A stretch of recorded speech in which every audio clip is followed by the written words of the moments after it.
Estão felizes? Eita, mas vocês estão calados. Gente, vocês são calados assim em casa? Vocês são calados assim na sala de aula? Eu fico imaginando uma sala de aula com vocês. Deve ser assim interessante, porque fica todo mundo quietinho, calado, né? Só ouvindo a professora dando aula. Eu sou professora, então eu fico imaginando algumas coisas, né, desse tipo. Eita, gente. Mas eu quero ouvir a voz de vocês agora. Vocês estão bem? Vocês estão felizes? Glória a Deus. Eu queria também convidar vocês para virem para perto. Vocês poderiam, por favor, se vocês quiserem, é lógico, fiquem à vontade. Aqueles que estão mais distantes, se aproxeguem mais, venham para mais perto, amém? Glória a Deus. Os que estão na lateral, se quiserem vir aqui para o meio, fiquem à vontade, amém? Vamos orar nesse momento, certo? Feche seus olhos. Senhor, obrigada por cada oferta que foi entregue aqui essa noite. Jesus, obrigada, meu Deus, pelo privilégio de podermos estar aqui, de podermos ofertar na Tua casa. Obrigada, Senhor, porque agora nós também teremos um outro privilégio, que é o privilégio de podermos ouvir a Tua palavra, ler a Tua palavra, meditar na palavra do Senhor. Meu Deus, isso é um dos maiores sinônimos de liberdade. Nós somos livres, meu Deus, livres para ler a Bíblia, livres, meu Deus, para pregar a Bíblia, de portas abertas, para que o mundo ouça, gravando, divulgando. Meu Deus, que privilégio, Jesus, obrigada, Senhor. Meu Deus, mesmo nós não sendo dignos, o Senhor nos dá essa graça, essa dádiva. E nós queremos começar este momento agradecendo ao Senhor por isso. Porque o Senhor nos libertou, porque o Senhor nos trouxe aqui essa noite. O Senhor nos lavou, o Senhor nos remiu, o Senhor nos colocou nesse lugar de honra. Meu Deus, obrigada, Jesus. Muito obrigada, meu Deus. Usa-me nessa noite, fala através da minha vida, faz a Tua vontade, porque foi para isso que o Senhor me chamou, para viver a Tua vontade, para fazer a Tua vontade. Ministra essa noite no coração de cada jovem, meu Deus, de cada pessoa idosa que está aqui essa noite, porque aqui nós não temos só jovens, glória a Deus, nós temos crianças, jovens e idosos, louvado seja o nome do Senhor por isso. Então eu te peço, Espírito Santo de Deus, abre os olhos para que eles possam ver. Abre os ouvidos para que eles possam ouvir, meu Deus. Abre os seus corações para que eles possam sentir. Que o Teu Espírito Santo, meu Deus, possa ministrar no coração de cada um, em nome de Jesus. Amém e glória a Deus. Aleluias. Glória a Deus, aleluia. Pode aplaudir o nome do Senhor, pode aplaudir com força, com vontade, amém? Glória a Deus, você não está aplaudindo a mim, você está aplaudindo a Ele e Ele é digno.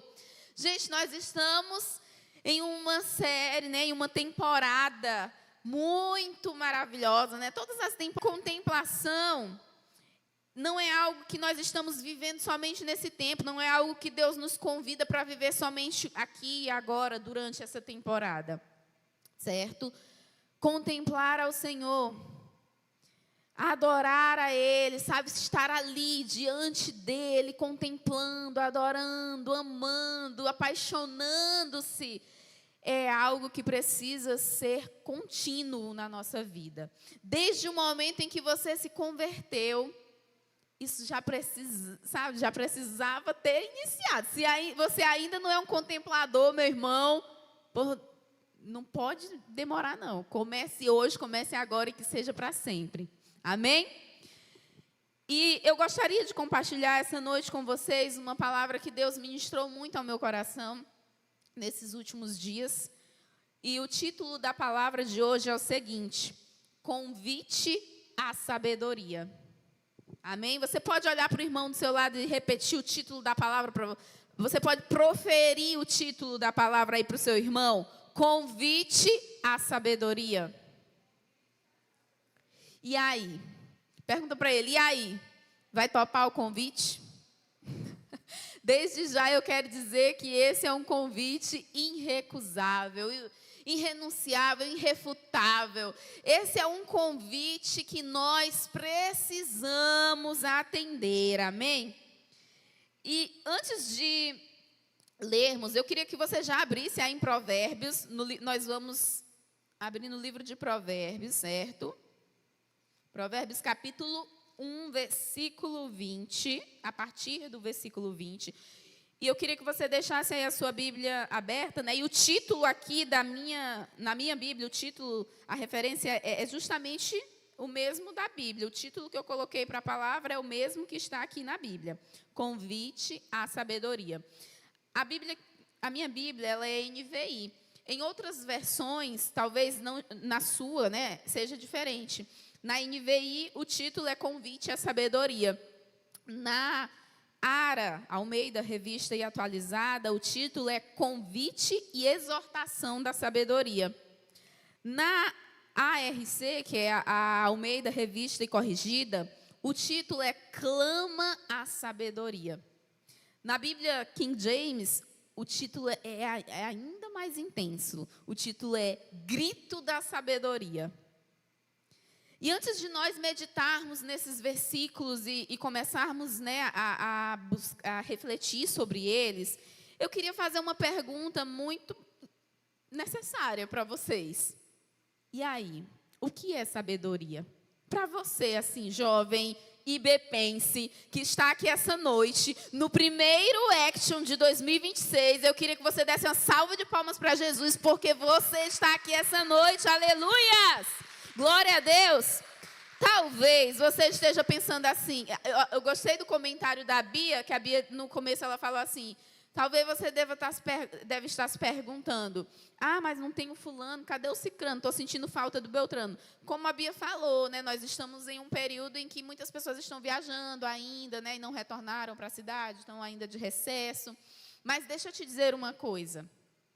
A pessoa que precisava, ou que realmente precisa ouvir essa palavra essa noite, é você e eu, que estamos aqui.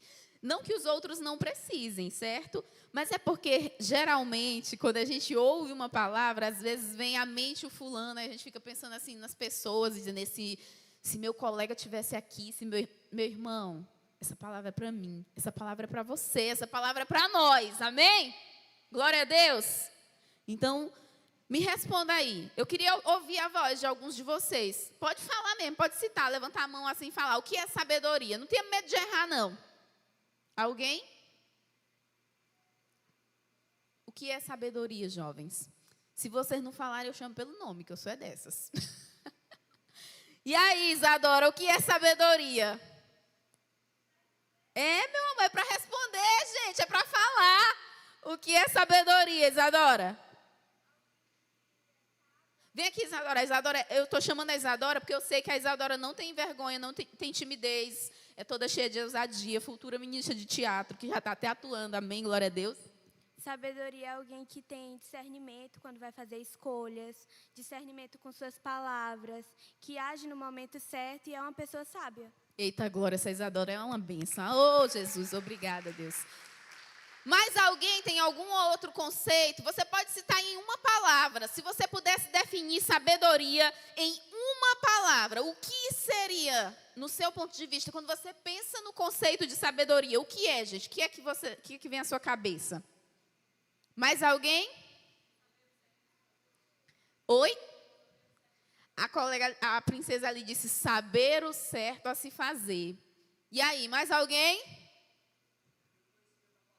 Ter conhecimento da palavra. Tá lindo, tá bonito. Continua, não para. Eu quero ouvir mais vocês, gente. Eu quero que vocês ponham para fora essa reflexão aí, esse conceito que vocês têm sobre sabedoria aí dentro de vocês. E aí, o que é sabedoria? Desse lado, porque esse lado ali arrasando, né? Respondendo horrores. Amém, glória a Deus. Esse lado aqui, alguém poderia me dizer o que é sabedoria? Eita, glória! A Grazi disse que sabedoria é a capacidade de tomar boas decisões. Mais alguém? Para terminar e fechar com chave de ouro? Glória a Deus, ele definiu em uma palavra, que no ponto de vista dele é prudência. Gente, tudo que vocês... Uma salva de palmas para Jesus pela vida de vocês. Tudo que vocês falaram aí é coerente. Tudo isso é sinônimo de sabedoria. E a partir de todas essas definições, e a partir da percepção de que todas elas são coerentes, tudo que foi falado aqui tem a ver com sabedoria, não tem? Tudo que foi falado aqui é sinônimo de sabedoria. A gente pode chegar a uma conclusão que sabedoria possui diversos conceitos, né? Sabedoria é uma coisa que não dá para conceituar com apenas uma palavra, com apenas uma frase. Sabedoria é algo muito poderoso e muito profundo para nós conseguirmos conceituar com apenas uma palavra, né? Apenas uma frase. É um conceito muito amplo, muito abrangente. E por ser algo muito poderoso, muito abrangente, e por ser algo fundamental para o desenvolvimento humano como um todo, não só nós, né, estivemos aqui nesse exato momento tentando conceituar, tentando descrevê-la, mas desde o início, desde os primórdios, digamos assim, desde o início da constituição das civilizações, que o homem, né, os pensadores, os filósofos, os professores, os arquitetos, todos aqueles, né, que se debruçaram sobre o pensar e sobre o refletir em coisas importantes e relevantes, todos eles, em algum momento, se depararam com essa reflexão a respeito do que seria sabedoria. Eu trouxe aqui para vocês, para a gente ler rapidamente. Eu não vou me demorar em cada um desses comentários, dessas reflexões, mas eu quero que você ouça e que você reflita o que muitos pensadores, escritores, filósofos pensaram e disseram sobre o que seria sabedoria. Primeiro, eu trouxe aqui o conceito do dicionário Aurélio. O Aurélio ele diz o seguinte sobre sabedoria, que sabedoria é a característica de sábio, de quem tem muitos conhecimentos, de quem sabe muito, excesso de conhecimento, erudição. O dicionário Aurélio também diz que sabedoria é conhecimento adquirido pela experiência, característica do que ou de quem demonstra sensatez, reflexão. Vai pegando aí, certo? Vai armazenando aí na sua mente. Vamos aprofundando. Eu quero você aqui comigo, ó, conectado. Você não pode piscar. Fica aqui comigo, certo? Fica comigo que nós ficamos com Cristo. Amém? E o dicionário Aurélio também diz que, segundo a visão popular, a sabedoria é a habilidade excessiva, artimanha, esperteza. Ele diz que, segundo a religião, a sabedoria é a capacidade de compreender as relações divinas. Um outro conceito, ou uma outra pessoa que fala sobre sabedoria é o filósofo Sócrates. Todo mundo aqui já ouviu falar de Sócrates em algum momento da vida, né? Nem que seja na aula lá de sociologia. Sócrates, ele trazia um conceito para sabedoria que estava relacionado com a consciência. Para ele, a sabedoria tinha a ver com a consciência. Que consciência? Todos nós conhecemos aquela famosa frase de Sócrates, só sei que nada sei. Às vezes a pessoa não sabe nem o que está dizendo, mas ela vai lá e joga, só sei que nada sei. Às vezes não tem nada a ver com o contexto, mas quando pensa que não é a pessoa, só sei que nada sei. O que é isso? Só sei que nada sei. Só sei que nada sei é justamente essa consciência de que a única certeza que eu tenho é de que eu não sei. Como assim, Paty? Mas eu sei de um monte de coisa. Tem um monte de coisa que a gente pensa que sabe mesmo, não é verdade? E mais, Sócrates disse o seguinte, aliás, dizem que ele diz, porque Sócrates não escreveu nada, né? Sábio é aquele que conhece os limites da própria ignorância. Continuando, o filósofo Aristóteles também falava sobre sabedoria. Na visão de Aristóteles, sabedoria tinha a ver com questionar. Na visão dele, o ignorante afirma, o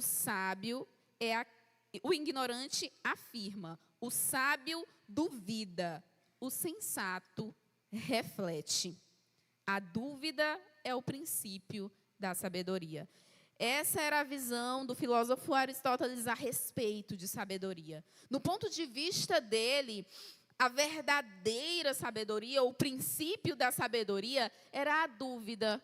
Quanto mais eu questiono, quanto mais eu pesquiso, quanto mais eu investigo, mais sábio me tornarei. Essa era a visão de Aristóteles.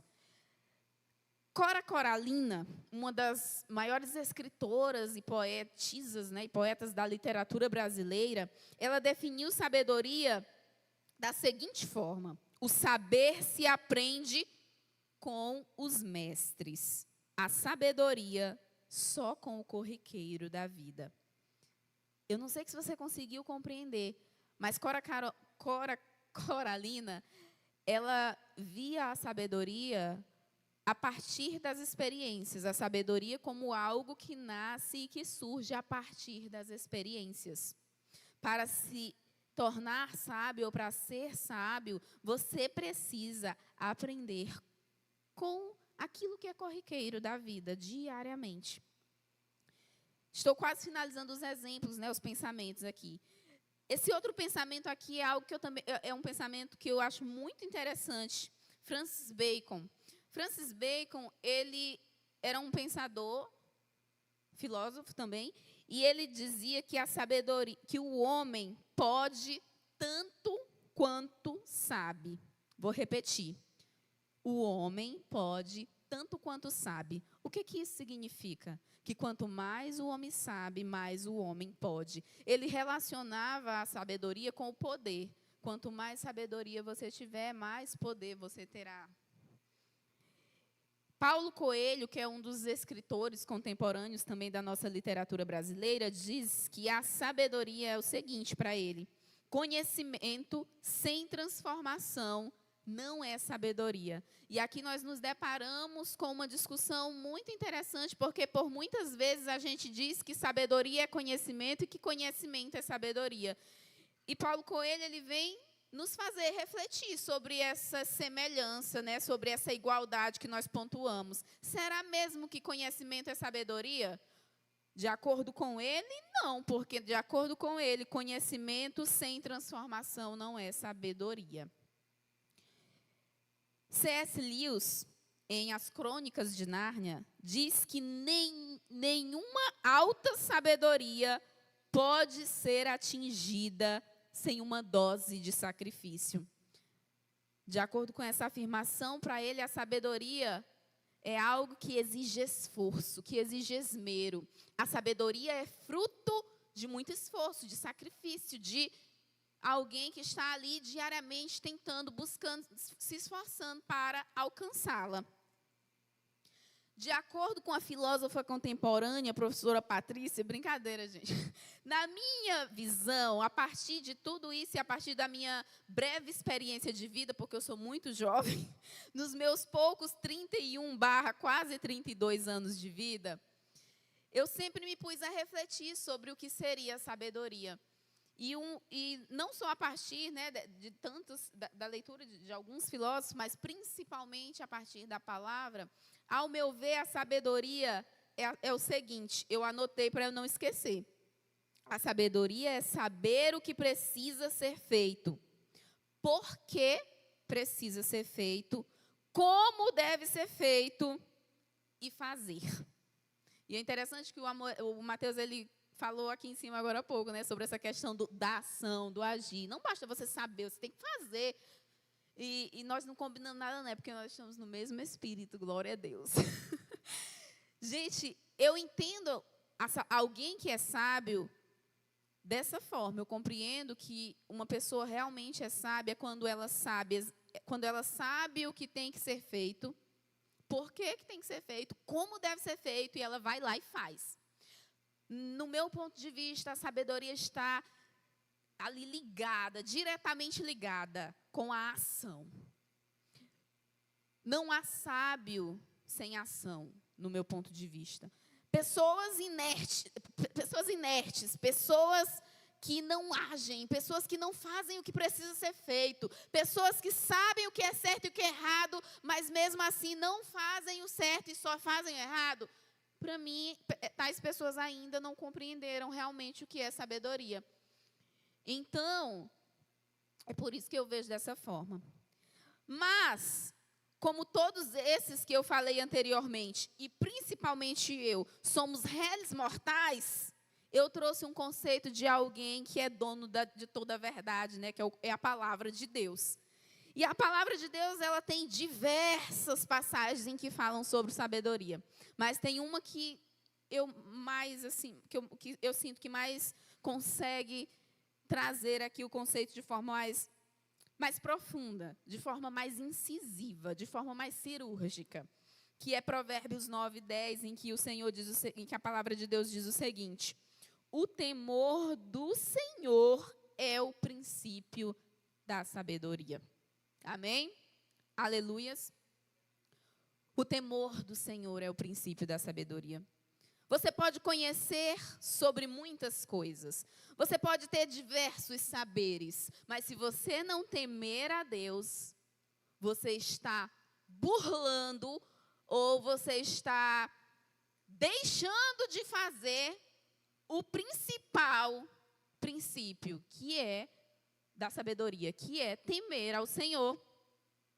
Por mais que existam diversas pontuações e meditações e reflexões a respeito do que é sabedoria, se alguém não teme ao Senhor, esse alguém já burlou, vou usar novamente, né, o verbo, esse alguém já deixou de cumprir o principal princípio do que é sabedoria, que é o temor ao Senhor. E é a partir disso, é a partir dessa introdução que eu quero convidar vocês para nós lermos Provérbios 1:20. Vocês estão comigo? Estão aqui? Então vamos lá, porque o nosso tempo é pouco, mas a palavra que é longa, glória a Deus. E Provérbios 1:20 diz o seguinte: a sabedoria clama em alta voz nas ruas, ergue a voz nas praças públicas, nas esquinas, nas ruas barulhentas, ela clama. Nas portas da cidade faz o seu discurso. Até quando vocês, inexperientes, irão contentar-se com a inexperiência? Vocês, zombadores, até quando terão prazer na zombaria? E vocês, tolos, até quando desprezarão o conhecimento? O texto aqui é bem claro. Existe um convite. Um convite a mim, um convite a você. Para que nós possamos nos achegar. Amor, existe um grito nos convidando para buscarmos a sabedoria, para nos aprofundarmos no conhecimento da verdade. E essa sabedoria, ela clama pelas ruas em alta voz. E o clamor da sabedoria é bem direcionado. É para os inexperientes, que em outras traduções são chamados de nécios, para os zombadores, que em outras traduções são chamados de escarnecedores, para os tolos, que em outras traduções são chamados de loucos. A sabedoria, ela volta-se e clama para eles e ela grita desesperadamente pelas ruas da cidade. Até quando? Ei, inexperientes, até quando vocês irão permanecer aí e contentar-se com a sua inexperiência? Quando eu leio esse texto, gente, algo queima dentro de mim. Porque, gente, olha, eu morro de medo de pecar por falta de conhecimento, por falta de sabedoria. Eu morro de medo de agir de forma incoerente por falta de sabedoria, por falta de conhecimento. E sabe por que eu tenho tanto medo? Porque eu acredito que nós não teremos desculpas diante de Deus devido ao fato de que a palavra de Deus está aqui. A sabedoria, ela clama as palavras, a verdade, o conhecimento, a sabedoria está, sabe, diante dos nossos olhos. Não tem essa de dar desculpa de que, eu não sei porque não me disseram, porque não me contaram. Eu não estudei porque eu não sabia. Meu Deus, eu fiz isso. Gente, o conhecimento, a sabedoria está diante de todos aqueles que desejarem conhecer e diante de todos aqueles que desejarem saber. E é por isso que a palavra diz que a sabedoria grita: ei, zombadores, até quando vocês irão ficar zombando aí, escarnecendo? Ei, tolos e loucos, até quando vocês desprezarão o conhecimento? Gente, nós somos jovens, cheios de força e de vigor. Nós precisamos ser detentores do conhecimento e do saber. Pessoas ignorantes são pessoas que não são interessantes. Essa é uma coisa que eu gosto muito de dizer às vezes, né, quando eu estou na sala de aula para os meus alunos, quando eles não estão muito afim, né, quando eles não estão nem aí para falar sobre transitividade verbal, locução e papá. Eu digo, gente, pelo amor de Deus, pessoas ignorantes não são interessantes. Ei, acorda para a vida. Jovem, você precisa ser alguém inteligente, profundo, conhecedor, sabedor. Aqui nós temos muitos jovens assim, que são inteligentes, que são profundos, que buscam a Deus. Tem alguns em específicos, eu não posso citar todos, porque eu não lembro o nome de todos, mas tem um jovem aqui, eu acho que ele está aqui hoje, é o Yankee. Eu acho o máximo. O Yankee, ele lê muitos livros, ele lê a palavra e ele não tem vergonha, não. Ele vai lá no Instagram, ele posta as coisas. Eu acho isso o máximo. Ei, jovens, nós precisamos ser assim. Nós temos, sabe, que destrinchar ali, ler e buscar conhecer, buscar com prazer, buscar com amor e meditar sobre o conhecimento da verdade. Nós não podemos ser ignorantes, nós não podemos agir como os nécios, que são os inexperientes. Nós não podemos agir como os zombadores e nem como os loucos que desprezam a verdade, que desprezam a sabedoria, que desprezam o conhecimento. E, dando prosseguimento à palavra, a partir disso eu queria aqui apontar, né, e chamar você para que nós pudéssemos refletir sobre a postura dessas três personalidades. Quando a palavra cita esses três tipos de pessoa, né, o inexperiente, que é o nécio, quando ela cita o zombador, que é o escarnecedor, e o louco, que é o tolo, não é por acaso. Cada uma dessas personalidades possui características das quais nós não podemos copiar e que nós precisamos conhecer para que nós, em nenhum momento, venhamos a praticá-las. Porque deixa eu te dizer uma coisa, eu acredito que aqui não tem nenhuma pessoa que seja zombadora, escarnecedora, né, louca, tola, nécia. Eu acredito que todos vocês são homens e mulheres de Deus que buscam a sabedoria com afinco. Mas, se nós não continuarmos e prosseguirmos, continuando mais ainda a buscar, nós vamos, em momentos da nossa vida, acabar praticando as mesmas coisas que os escarnecedores, os nécios e os tolos fazem. Eu não sei você, mas eu já me vi tantas vezes fazendo coisas que tolos fariam, e eu, meu Deus, não acredito que eu fiz isso. Jesus, corrige a tua irmã não, né, a tua filha. Jesus, corrige a irmã, corrige a filha do Senhor, que ela precisa. Então, queridos, há um clamor da sabedoria para chamar a atenção do homem. E o que estamos fazendo diante desse clamor? Como estamos nos comportando? Qual tem sido a nossa resposta ao grito da sabedoria? Qual tem sido a nossa resposta ao grito da sabedoria? O que é que você responde quando a sabedoria te chama para ler a Bíblia? O que você responde quando a sabedoria te chama para ler um livro teológico? O que você responde quando a sabedoria te chama, quando o conhecimento te chama para saber mais a respeito da ciência, a respeito das coisas que são fundamentais para que você conheça e seja alguém bem-sucedido? Qual é a nossa resposta para esse convite, para esse grito? A maneira como reagimos a esse convite vai determinar como viveremos, tanto na terra como na eternidade. E aqui eu quero abrir um parênteses. Eu quero deixar bem claro que nós precisamos ser, eu sempre falo sobre isso, eu creio que vocês já perceberam, nós precisamos ser diferentes. Porque nós somos aqueles que carregam o espírito da verdade que o mundo não pode conhecer.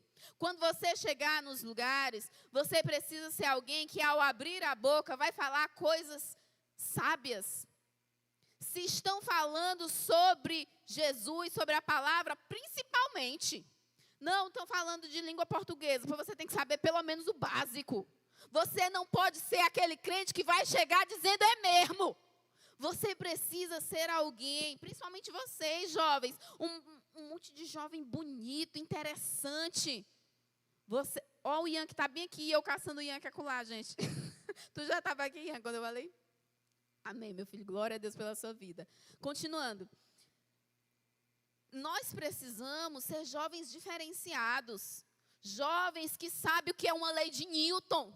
Pelo amor de Deus, vocês estão na escola, vocês precisam ser diferentes. Vocês precisam ser jovens que leem a literatura brasileira. Ah, Paty, mas eu tenho medo de me contaminar. Pelo amor de Deus, essa desculpa não cola. Porque o apóstolo Paulo era alguém que tinha todo tipo de conhecimento e foi o maior apóstolo que essa terra já viu. E foi o que escreveu mais cartas e foi um dos que mais serviu a Deus, foi alguém assim que é um referencial poderoso para nós de devoção. Então não venha com essa desculpa que você tem medo de ler Machado de Assis e se corromper, porque talvez você vai achar que a Capitu pelo amor de Deus, essa desculpa não cola. Você tem que conhecer a literatura brasileira, porque você tem que ser um jovem que sabe conversar quando estiverem falando sobre esses assuntos. Você tem que conhecer a geografia. Quantos aqui sabem quais são todos os estados do nosso país? Pois é, eu também não sei, vergonha minha, preciso aprender. Nós precisamos ser conhecedores. Ah, Paty, mas isso não vai me levar para o céu. Tudo bem, você vai morrer e vai direto para o céu agora, ou você quer continuar vivendo aqui nessa terra e ser próspero, bem-sucedido? Alguém quer morrer hoje e ir direto para a glória? Ninguém. Quem aqui quer ser próspero, bem-sucedido? Quem aqui quer ser bem relacionado? Tem alguém ou é só eu? Para isso, gente, nós precisamos ser pessoas que têm conhecimento. Como eu disse, eu acredito muito nisso, pessoas ignorantes não são interessantes. Pessoas que às vezes abrem a boca e só falam bobagens, elas são desinteressantes, nem todo mundo quer estar com elas, essa é a verdade. Ah, não, Paty, está fazendo acepção de pessoas? Não, eu não estou fazendo acepção de pessoas. Mas quantas vezes você já não esteve em uma conversa com alguém e tudo que você queria era que a pessoa fosse para casa ou que você fosse para casa porque você não aguentava mais ouvir aquele monte de abobrinha? Entenderam? Fecha parênteses, voltando aqui para a palavra.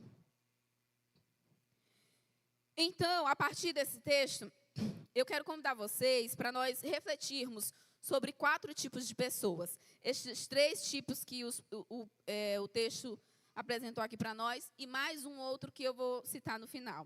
O primeiro, como a gente viu, são os nécios, que aqui na linguagem NVI, a palavra de Deus chama de inexperientes. Mas, Paty, o que é nécio? A palavra nécio, ela vem do latim, necius, que significa aquele que não sabe. Ou seja, o nécio, ele é aquele que age por ignorância real. É aquele que ele realmente não sabe, ele não tem o conhecimento, ele não tem discernimento. Ele é aquele que ele erra porque ele desconhece a regra. É aquele que não sabe o que precisa ser feito, é aquele que não sabe o que deve deixar de fazer, é aquela pessoa que realmente ela não tem o conhecimento a respeito de algumas coisas. E quando nós olhamos para a palavra de Deus, ao meu ver, um dos maiores exemplos, né, de pessoas que cometeram erros e cometeu erro assim, um erro absurdo por falta de um conhecimento específico. Porque aqui eu quero destacar, existem vários tipos de conhecimento, mas aqui eu quero destacar um conhecimento específico, que é o conhecimento da verdade, a palavra de Deus. E nós temos um exemplo que, quando eu falar, você vai achar que é um paradoxo, né? Vai ficar estranho, que é o próprio apóstolo Paulo. Aí você vai dizer, oxente, Pati, mas nesse instante tu está dizendo que Paulo era um dos apóstolos mais inteligentes. De fato, Paulo, ele era um homem erudito, que tinha muito conhecimento a respeito da lei. Mas Paulo, antes de converter-se a Cristo Jesus, ele não tinha nenhum contato com o cristianismo. E a falta de conhecimento a respeito de Cristo, a falta de conhecimento a respeito daquele que veio para salvar a humanidade, fez com que Paulo cometesse um dos erros mais grotescos. Antes de sua conversão, ele era um perseguidor fervoroso dos cristãos, agitando-se sinceramente, acreditando sinceramente estar fazendo a obra de Deus, ao prendê-los e consentir em sua morte, como é o caso de Estevão. Gente, o apóstolo Paulo, ele tinha muitos saberes, mas dentre todos os saberes que ele tinha, faltava algo. Ele ainda não conhecia a Cristo Jesus. Essa verdadeira sabedoria ainda faltava a ele. E por falta dessa sabedoria, o apóstolo Paulo cometeu muitas atrocidades. Ele perseguia os cristãos de forma intensa e matava, porque ele acreditava que estava fazendo a verdade. Ou seja, ele errava porque ele ainda não tinha conhecido a Cristo de verdade. E eu queria que você abrisse rapidamente a sua Bíblia no livro de Timóteos. 1 Timóteo capítulo 1, versículo 12. O apóstolo Paulo, ele vai citar exatamente essa sua ignorância a respeito de Cristo.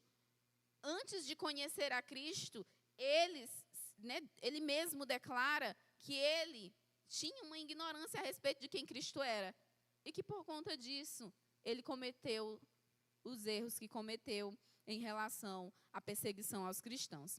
1 Timóteo 1,12 diz o seguinte: dou graças a Cristo Jesus, nosso Senhor, que me deu forças e me considerou fiel, designando-me para o ministério. A mim, que anteriormente fui blasfemo, perseguidor e insolente, mas alcancei misericórdia, porque o fiz por ignorância e na minha incredulidade. Contudo, a graça de nosso Senhor transbordou sobre mim com a fé e o amor que estão em Cristo Jesus. Queridos, Paulo, a ignorância dele a respeito de Cristo fez com que ele cometesse absurdos. Mas, a partir do momento em que ele teve o contato com Cristo e se arrependeu desse pecado, nasceu a partir dali alguém totalmente diferente. Alguém que agora não estava empenhado apenas em conhecer a lei. Pelo contrário, alguém que agora estava desesperado por conhecer a Cristo mais e mais. E a misericórdia do Senhor alcançou a Paulo, que antes era Saulo. E a misericórdia do Senhor pode alcançar a todos nós, porque foi para isso que Cristo veio. Jesus, ele não morreu por fulano, cicrano e beltrano. Jesus, ele morreu por todos. Todos aqueles que crerem serão salvos.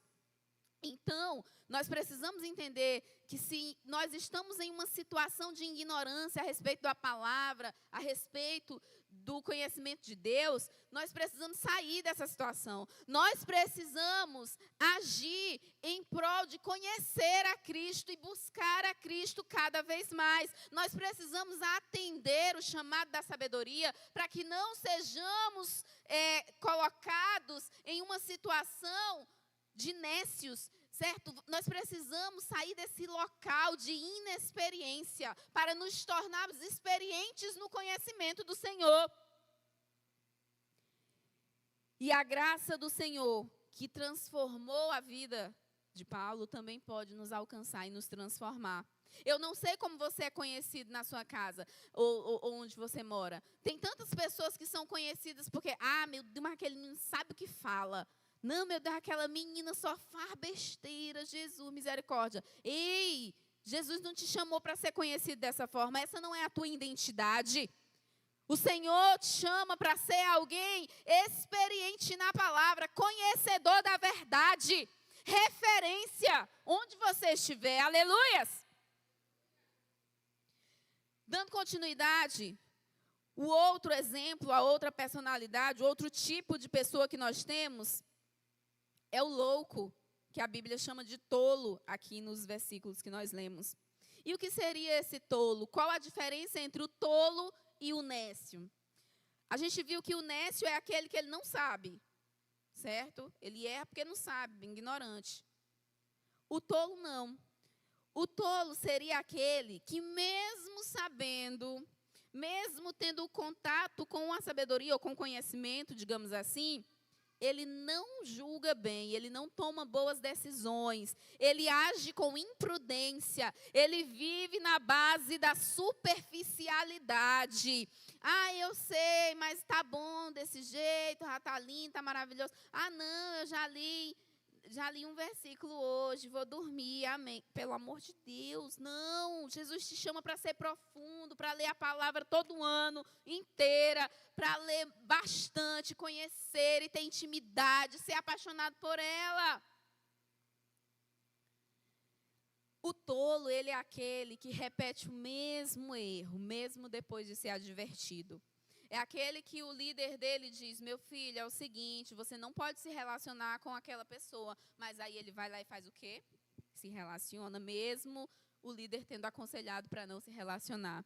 O tolo é aquele que ele sabe que não pode sentar na roda dos escarnecedores, mas mesmo assim ele se senta. Das duas, uma, ou porque ele não está ligando para a palavra, ou porque ele acha que ele é o bichão e não vai se contaminar na roda dos escarnecedores. O tolo é aquele que desobedece. Ele sabe o que tem que fazer, mas ele não faz. E na Bíblia nós temos muitos exemplos de pessoas que agiram com tolice. Um dos principais exemplos é o próprio Adão e Eva. Adão sabia que não podia comer o fruto. Eva chegou oferecendo o fruto para Adão. O que foi que ele fez? O que foi que ele fez? Comeu, cara. Ele sabia ou não sabia que não podia comer? Ele principalmente, porque Deus falou para ele era o homem da casa, ele era o caba macho, sim, senhor. Era para ele chegar para Eva e dizer, Eva, não, mulher, te arrepende agora. Mas o que ele fez? Tudo bem, me dá um pedaço aí também. Não era para ele ter comido, ele sabia que não podia comer, mas mesmo assim ele comeu. Um outro exemplo de pessoas que agiram de forma tola, Saul, o primeiro rei levantado por Deus em Israel, era para ter o seu reinado por todo sempre. A promessa que foi liberada sobre a vida de Davi era para ser liberada sobre a vida de Saul. Quem foi Saul? O grande rei, o bonito, lindo, maravilhoso, foi escolhido entre todos. A Bíblia destaca características impecáveis do rei Saul no início da sua jornada. Mas aí o que é que acontece? Saul está ali, caminhando com Deus, maravilhoso, cheio do fire. Aí ele se depara com uma situação na qual tem a vontade de Deus e a vontade dele. Aí o que é que ele faz? A vontade dele. A palavra é bem clara. Saul recebeu uma ordem do Senhor por meio do profeta de que ele deveria destruir todos os amalequitas. E todos os bens dos amalequitas também deveriam ser destruídos. O que Saul fez? Saul, além de não destruir todos os amalequitas, porque poupou o rei com interesses políticos corruptos, ele ainda teve a ousadia de recolher para si os bens. Eita, Jesus! O profeta disse que não era para ele deixar ninguém vivo, era para destruir tudo. E ele vai lá e desobedece. Ele não cumpre com a palavra que Deus disse que era para ele cumprir. Ele não faz o que precisava ser feito. E o que aconteceu com Saul? Ficou louco, foi destituído, a família dele toda, quase que toda, morreu, porque o filho de Jonas, para o Senhor honrou a amizade de Jonas com Davi e o filho de Jonas ali não morreu. Mas aí já é uma outra palavra. Gente, mas o reinado de Saul acabou da forma mais miserável. E não era para ser assim, não era o plano de Deus. Mas por causa de uma decisão tola, tudo foi destruído.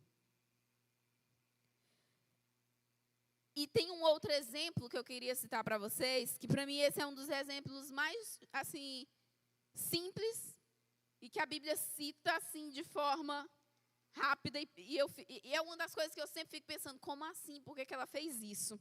Que é a mulher de Ló.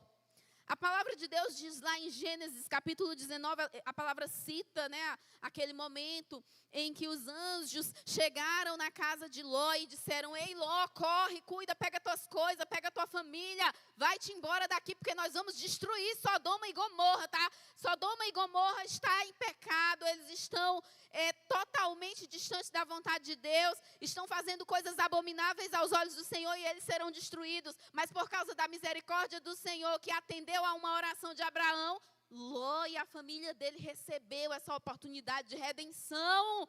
Meu Deus, que poderoso! Mas aí o que acontece? No versículo 15, os anjos viraram-se para Ló e para a família dele e disseram: ao raiar do dia, os anjos insistiam com Ló. Os anjos tiveram que insistir. Gente, eu sempre fico meditando sobre isso. Depressa! Leve daqui sua mulher e suas 2 filhas, ou vocês também serão mortos quando a cidade for castigada. Tendo ele hesitado, eu até hoje fico me perguntando, gente, como é que Ló teve coragem de hesitar? Se chega bem aqui em Presidente Dutra, 1 anjo, 2 anjos, 3 anjos, quantidade de anjos que forem necessários, chegarem aqui em Presidente Dutra e disserem: ô Pati, pega toda a tua família, minha filha, vai embora, pega o beco, capa o gato, Presidente Dutra vai ser destruída. Gente, eu nem pergunto mais nada. Eu viro as minhas costas, ó, vou de pé correndo, se for necessário. Até hoje eu fico refletindo, como assim? Mas Ló não. Ló ficou aqui, ó, hesitando. Ló era ousado, viu? Os homens o agarraram pela mão, como também a mulher e as 2 filhas. Os anjos tiveram que agarrar na mão de Ló. Ló também agiu, né, de forma tola aqui, estava querendo hesitar, desobedecer. Os anjos agarraram a sua mão, como também a da sua mulher e das suas filhas, e os tiraram dali à força, e os deixaram fora da cidade, porque o Senhor teve misericórdia deles. Assim que os tiraram da cidade, um dos anjos, disse a Ló: fuja por amor à vida, não olhe para trás, e não pare em lugar nenhum da planície. Fuja para as montanhas, ou você será morto. Sabe o que foi que a mulher de Ló fez? Você já sabe, né? Versículo 23. Quando Ló chegou a Zoar, o sol já estava nascido sobre a terra. Então o próprio Senhor, fez chover do céu fogo e enxofre sobre Sodoma e Gomorra. Preste atenção. O Senhor fez chover fogo e enxofre ali sobre Sodoma e Gomorra e destruiu Sodoma e Gomorra, o lugar que Deus disse que era para Ló fugir juntamente com a sua família e não olhar para trás. Mas o que a mulher de Ló faz? Assim o Senhor destruiu aquelas cidades e toda a planície com todos os habitantes das cidades e a vegetação. Mas a mulher de Ló olhou para trás e se transformou numa coluna de sal. Gente, pelo amor de Deus, era tão simples isso aqui. Era só não olhar para trás. Mas a pessoa olhou para trás. Pelo amor de Deus, crente. Jovens da IBP, action! Não olha para trás. Está no lugar certo, é isso. Você está no lugar certo. Você está no caminho certo. Esse é o caminho. Jesus é o caminho, sim, Ele é a verdade e a vida. Você não vai conhecer nenhum outro caminho que te leve para Deus que não seja Ele. Não olhe para trás, porque se você olhar para trás, você poderá ter um fim igual ao da mulher de Ló. Não seja tolo, não haja com tolice. Não volte seus olhos para aquilo que você fazia antes e pratique as coisas que você praticava antes. Veja bem, tão importante quanto saber o que eu devo fazer, é saber o que eu não devo fazer. Preste muita atenção. Você sabe o que deve fazer, mas tão importante quanto saber o que você deve fazer, é você saber o que você não deve fazer. Você, às vezes, se pega pensando sobre isso. O que é que eu não posso fazer? Onde eu não posso ir? O que eu não posso praticar? É importante você saber o que não pode fazer, o que não deve ser feito para desagradar o coração do Senhor. Por quê, Paty? Para que você não faça. É importante você saber o que tem que ser feito para agradar a Deus. Assim como também é importante você saber aquilo que você não pode fazer. Porque se você fizer, vai desagradar o coração do Senhor, vai te levar para distante dele, vai ser destruição para a sua vida. O sábio faz o que precisa ser feito. E faz por completo. De Saul, que matou um bocado, matou a maioria, mas deixou o rei vivo por interesses pessoais. O sábio não fica fazendo a vontade de Deus pela metade por interesses pessoais. O sábio faz a vontade de Deus por completo, mesmo que isso seja doloroso e confronte os seus próprios interesses. A próxima personalidade que nós temos é o escarnecedor, o zombador. O escarnecedor e o zombador está num nível bem pior, digamos assim, do que o nécio e do que o tolo. Porque o escarnecedor e o zombador, além de saber o que é errado e praticar o que é errado, ele ainda tem a ousadia de desmerecer a palavra de Deus, de zombar da palavra de Deus. Ele ri, ele ironiza, ele desqualifica, ele ridiculariza a verdade, ele ridiculariza os conselhos que ele recebe da sua liderança, ele sai por aí difamando a liderança dele, ele sai por aí falando mal do pastor dele. Esse é um tipo de pessoa, esse é um exemplo de pessoas que se comportam dessa forma, como o zombador. E um exemplo da palavra de Deus que nós temos de pessoas que se comportaram dessa forma, como zombadores e escarnecedores, é o próprio povo de Judá. A palavra de Deus, ela vai nos contar no livro de Crônicas, a história de Reis e Crônicas, a história de vários reis de Jerusalém, de Judá. E a palavra de Deus, ela vai trazer para nós, eu queria que você abrisse rapidamente aí, por favor. Em 2 Crônicas, estamos finalizando, amém? 2 Crônicas 36, a palavra de Deus vai trazer o exemplo aqui de 3 reis que eles agiram como zombadores, como escarnecedores. E levaram todo o povo a agir da mesma forma. Eles estão num nível ainda mais elevado. Porque além deles zombarem do Senhor e da palavra do Senhor, como líderes que eram, eles conduziram toda a nação a fazer a mesma coisa. E aqui nós aprendemos algo muito importante. Quando você pratica essas atitudes que nós descrevemos, tolice, as atitudes do tolo, do nécio, do zombador, do escarnecedor, não só você está sujeito a esse tipo de erro, como também você influencia as pessoas que estão ao seu redor, que estão debaixo da sua liderança.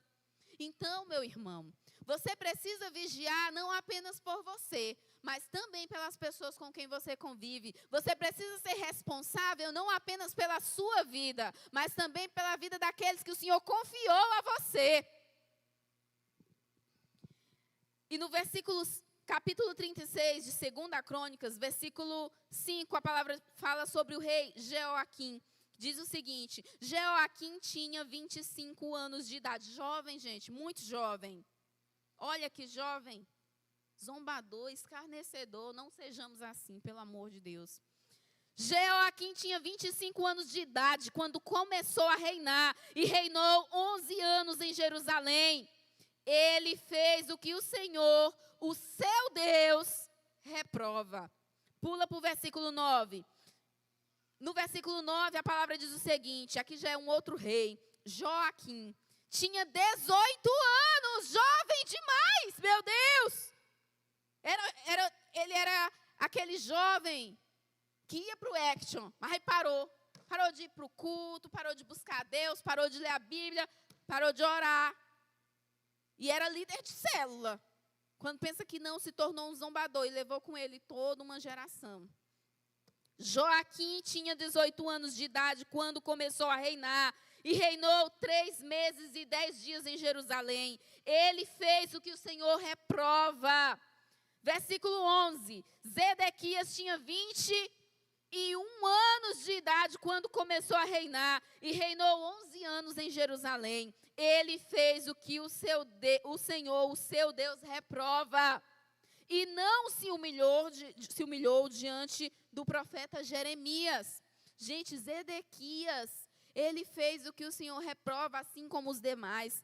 Zedequias foi confrontado pelo profeta Jeremias e, ao invés de se arrepender dos seus pecados e pedir perdão, ele continuou confrontando ao Senhor. Ele continuou ali, contrariando ao Senhor. Ele fez o que o Senhor, o seu Deus, reprova, e não se humilhou diante do profeta Jeremias, que lhe falava como porta-voz do Senhor. Também se revoltou contra o rei Nabucodonosor, que o havia obrigado a fazer um juramento em nome de Deus. Tornou-se muito obstinado e não quis se voltar para o Senhor, o Deus de Israel. Ei, jovem, cuidado. Às vezes, a desculpa que nós damos é: eu tenho personalidade forte. Eu não vou obedecer não, porque eu sou uma pessoa de personalidade forte, eu sou obstinado.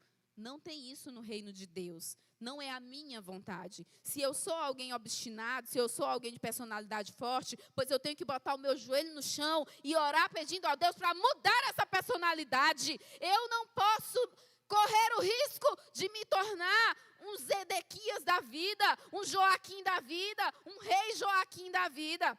Eu preciso clamar ao Senhor: Deus, muda essa minha personalidade forte. Deus, eu não quero ser obstinada, contrariando a vontade do Senhor. Continuando, versículo 14. Além disso, além dele se voltar contra Deus, além disso, todos os líderes, além dele, todos os líderes dos sacerdotes e o povo se tornaram cada vez mais infiéis, seguindo todas as práticas detestáveis das outras nações e contaminando o templo do Senhor, consagrado por ele em Jerusalém. No versículo 15, o Senhor, o Deus dos seus antepassados, advertiu-os. Gente, o Senhor foi lá. O Senhor tem tanta misericórdia de nós. Às vezes nós estamos ali, obstinados, fazendo o que não devia ser feito. Aí o Senhor tem misericórdia. Ele não destrói, não. Ele vai lá e manda alguém. Eita Deus. O Senhor, o Deus dos seus antepassados, advertiu-os várias vezes por meio de seus mensageiros, pois ele tinha compaixão do seu povo e do lugar de sua habitação. Mas, versículo 16, preste muita atenção. Apesar de toda a advertência de Deus, apesar de todas as mensagens que Deus enviou por meio dos seus mensageiros, mas eles zombaram dos mensageiros de Deus, desprezaram as palavras dele e expuseram ao ridículo os seus profetas, até que a ira do Senhor se levantou contra o seu povo e já não houve mais remédio. Meu irmão, não espere que isso aconteça com você, se você estiver se comportando dessa forma. Você que está assistindo essa palavra, se você está aí, distante de Deus, zombando da palavra, escarnecendo, virando-se contra a palavra e aos mensageiros que o Senhor te envia, volta para Jesus antes que não tenha mais remédio. Sabe o que aconteceu com eles? Versículo 17. O Senhor enviou contra eles o rei dos babilônios, que no santuário matou os seus jovens à espada. Ah, Paty, essa palavra é muito dura para jovem. E jovem, é hora de amadurecer. Você não vai ser neném para sempre, ficar bebendo leite para sempre, não. Como diz a palavra, meu irmão, é hora de comer comida sólida. Para de ficar fingindo. E acorda para a vida, cristão.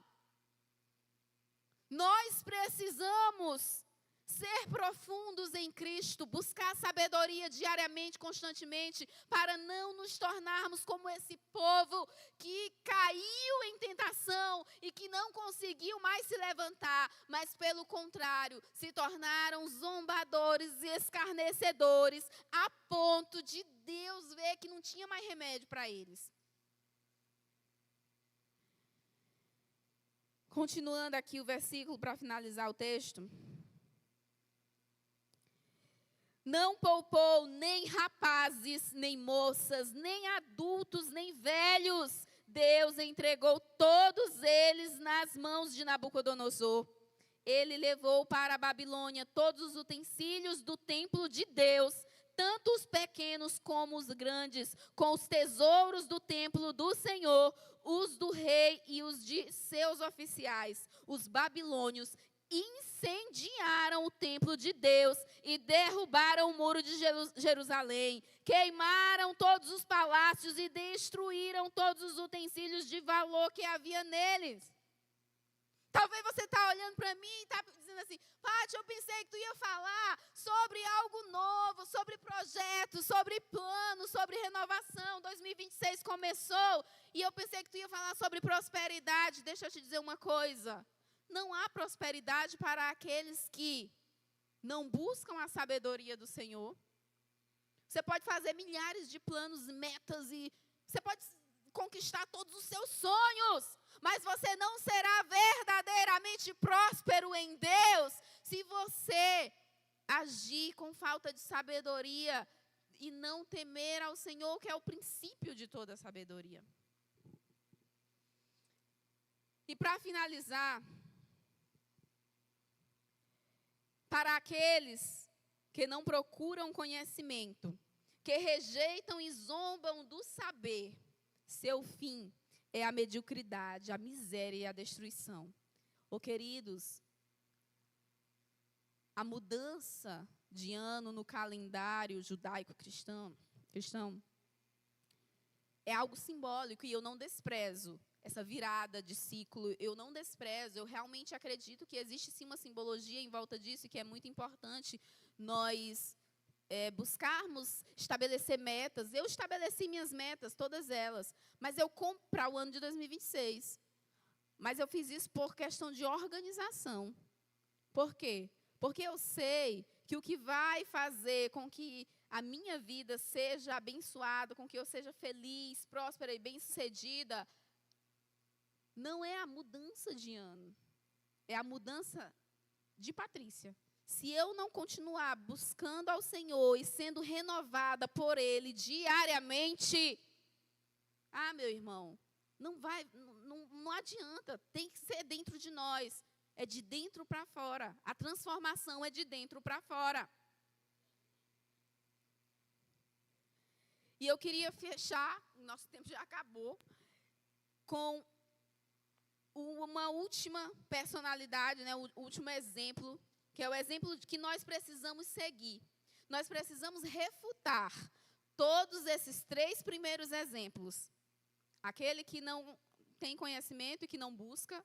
Aquele que tem conhecimento, mas mesmo tendo, desobedece. Aquele que, além de desobedecer, zomba. Tudo isso nós precisamos refutar. Nós precisamos apartar da nossa vida. E como nós precisamos ser? Nós precisamos ser jovens sábios.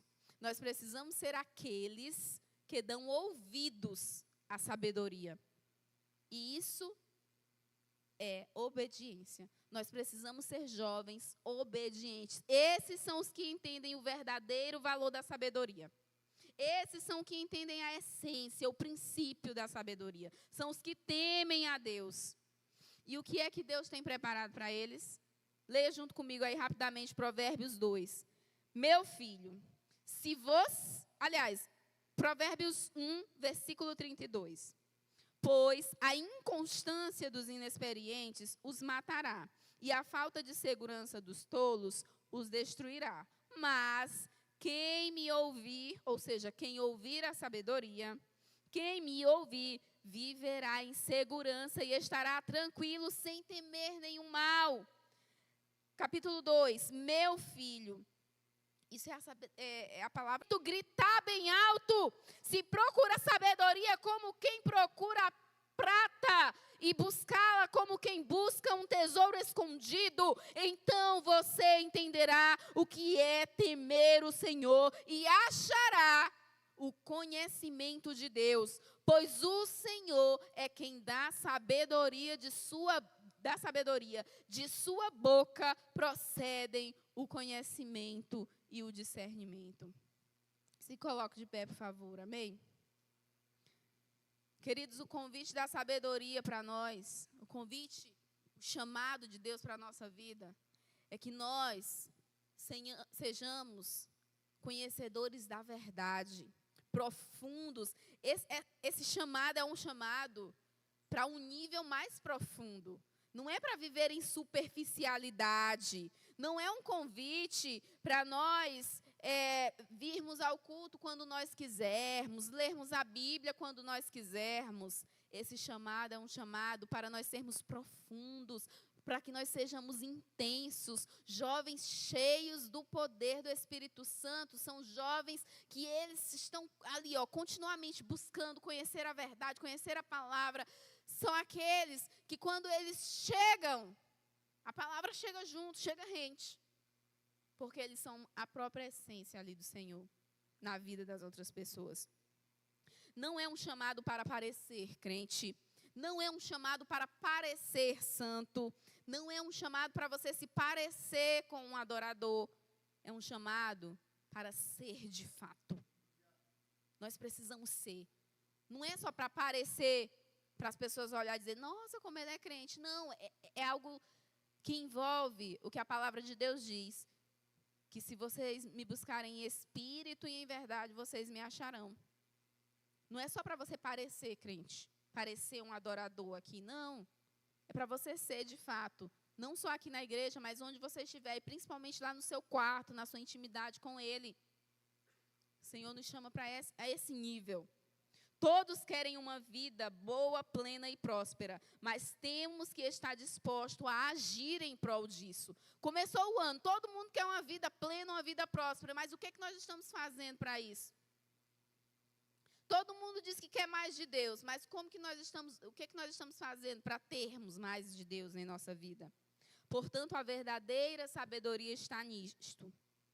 Atender à vontade de Deus para nossas vidas continuamente, buscando a Ele diariamente, clamando pela manifestação do seu poder em nós e através de nós. E isso, às vezes, vai significar que nós teremos que negar a nossa própria vontade. Não é algo fácil, mas pode ter certeza absoluta que é algo que vai valer a pena. Porque o fato é o seguinte, com Ele e somente com Ele vai valer a pena. Feche seus olhos, por favor, vamos orar. Aleluia, Jesus. Queridos, nós precisamos que a nossa busca por Deus, a nossa busca pela sabedoria e o conhecimento da palavra de Deus seja tão intensa, tão profunda e tão verdadeira, que não terá nada, não terá ninguém, não terá nenhum desejo, nenhum sonho que vai se sobrepor a isso. Alguém coloca uma canção, por favor, para nós orarmos, amém? Aleluia. Feche seus olhos, amém? Jesus, nós oramos neste momento e nós pedimos que o Teu Espírito Santo, que o Teu poder, que a Tua graça e a Tua misericórdia possam invadir o nosso coração.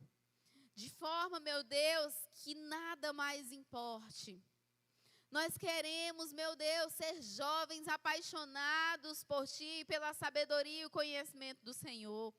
Nós queremos, meu Deus, estar em um nível cada vez mais profundo de intimidade contigo.